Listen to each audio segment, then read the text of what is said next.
Katrina, thanks for joining me for this conversation about NFTs. We are going to have a big pizza party right now. Please enjoy this moment. And obviously, there's people that may tune in, but ideally, it's just a conversation between you and I. And I'd love to get to know you. So please introduce yourself and let me know about what you're working on. Hey, y'all. Yeah, my name is Katrina Gamoida Smith. I have a lot of metaverse monikers, though. So a lot of you might know me by Cray Train or Jalapeno Imposter. That's my Pizza DAO name. And then I'm in a couple of other communities that I don't want to dox myself in, but yeah, it's really great to see y'all, and thanks for having me here. So you're in several decentralized communities, and of course, every decentralized community is going to have its own bent, its own flavor, its own things that would draw you.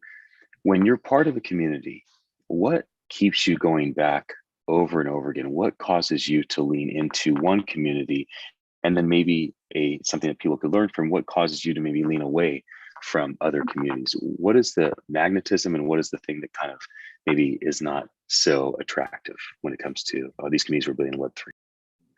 Yeah, that's a great question. So let's just talk about Pizza DAO for a second. I was initially drawn to Pizza DAO because of the people and the mission. The people were having a lot of fun on Clubhouse, and it was like, what is this really fun environment where people are picking pizza toppings and embodying this new type of personality based on being a jalapeno, right? And so that was really fun to begin with. But then the mission of Pizza DAO really drew me in, and it's what has, I think, like you said at the beginning, magnetized folks to Pizza DAO, because the mission is to make pizza free, which sounds a little bit audacious and like a little bit idealistic.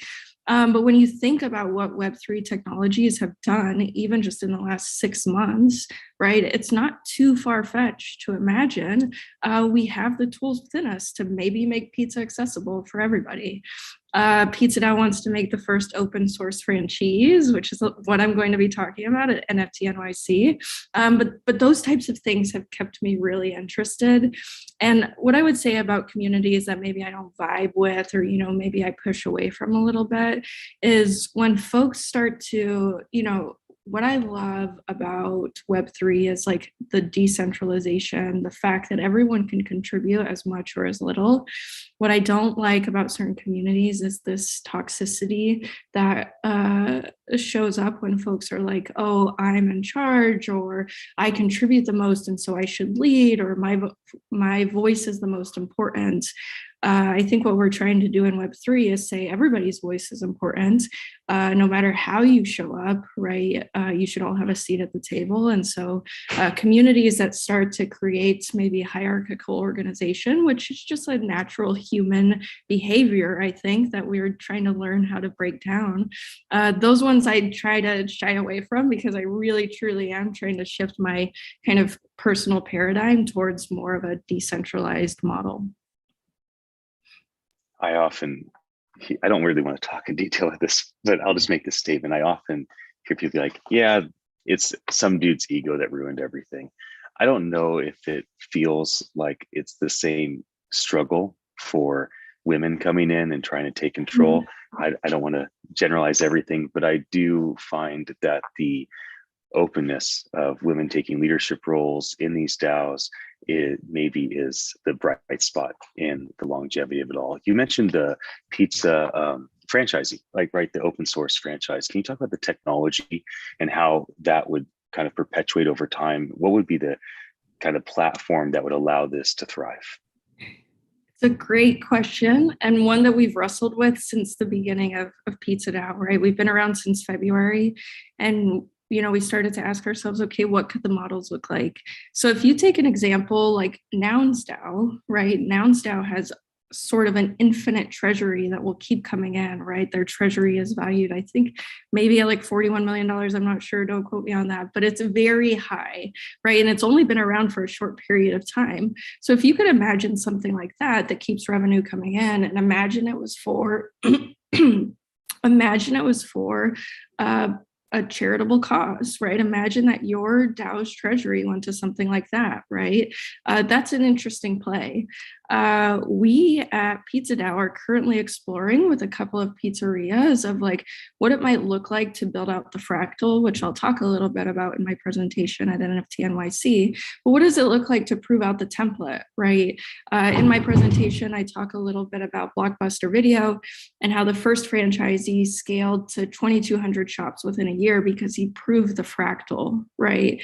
And so what we're trying to do right now is say, okay, using Web3 technologies and partnering with real life pizza shop owners, what does it look like to scale that fractal to be able to serve pizza potentially free long term, right? And so like Nouns DAOs selling NFTs is really interesting. A treasury staked somewhere is really interesting, right? And so we're trying to think of different ways to use some of these Web3 technologies that could prove for like a really long-term treasury that serves this idea of pizza being free. And who doesn't love free pizza, and who doesn't love the idea of philanthropic endeavors within the Web3 space?